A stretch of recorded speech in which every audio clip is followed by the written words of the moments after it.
क्या आपने कभी सोचा है कि देश के सबसे अमीर सांसद कौन है?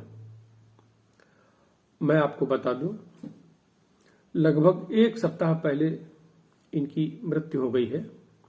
किंग महेंद्र के नाम से मशहूर यह जेडीयू के राज्यसभा के सांसद थे और देश के सबसे अमीर सांसदों में इनका नाम जाना जाता है। आज हम आपको बताएं कि क्यों ये इतने ज्यादा मशहूर थे और क्या इनके बारे में खास बातें हैं कि इनके निधन पर देश का हर बड़ा से बड़ा राजनेता संवेदना व्यक्त कर रहा है और राजनीति का एक बहुत बड़ा स्तंभ गिर गया बताया जाता है। वास्तविकता यह है कि किंग महेंद्र उन हस्तियों में से थे जो कि सांसद या विधायक नहीं बल्कि पूरी पार्टी ही खरीद लेने की क्षमता रखते थे। ऐसा उनके बारे में मशहूर था कि वह राजनीतिक परिदृश्य को बदल दिया करते थे अकेले अपने ही बूते से। किंग महेंद्र देश के सबसे रईस राज्यसभा सांसदों में गिने जाते थे। वह इस समय लंबे समय से बीमार चल रहे थे और इस समय सारा देश उनके निधन से शोक संतप्त है।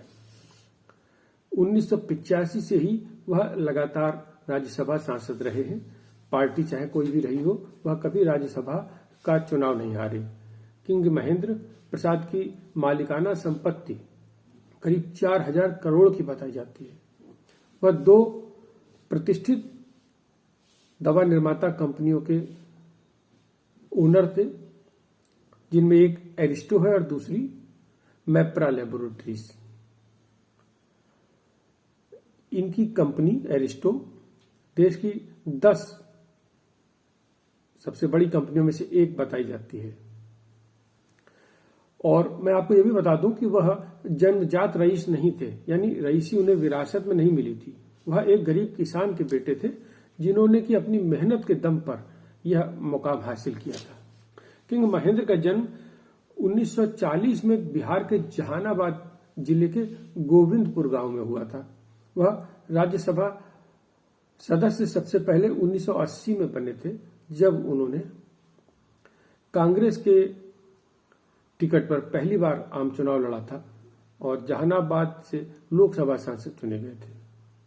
हालांकि 1984 का लोकसभा चुनाव वह हार गए थे, परंतु राजीव गांधी के बहुत ज्यादा नजदीक होने के कारण उन्हें राज्यसभा से भेज दिया गया था।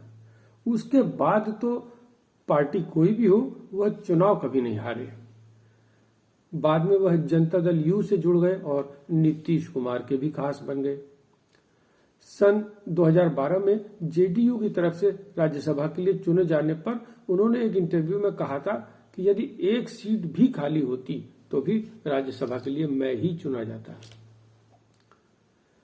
अब आइए उनके बैकग्राउंड के बारे में बात करते हैं, आपको आनंद आएगा। महेंद्र प्रसाद के पिता वासुदेव सिंह साधारण किसान थे। हालांकि उन्होंने अपने बेटे महेंद्र को पटना से इकोनॉमिक्स में बीए करवाया। महेंद्र बेरोजगार थे, परेशान थे।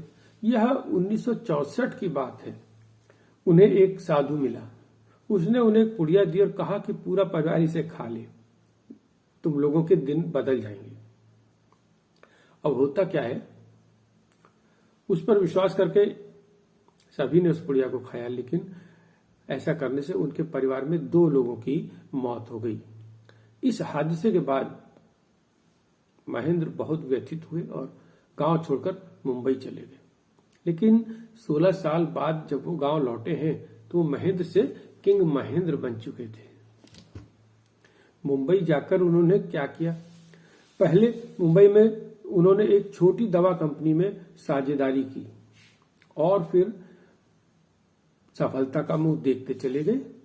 सिर्फ 31 वर्ष की उम्र में एरिस्टो फार्मा के नाम से उन्होंने खुद की दवा कंपनी बना ली। यह साल था 1971 का। इसके बाद तो किंग महेंद्र ने पीछे मुड़कर देखा ही नहीं। उन्होंने अपनी कंपनी में 2000 से ज्यादा लोगों को नौकरी दी।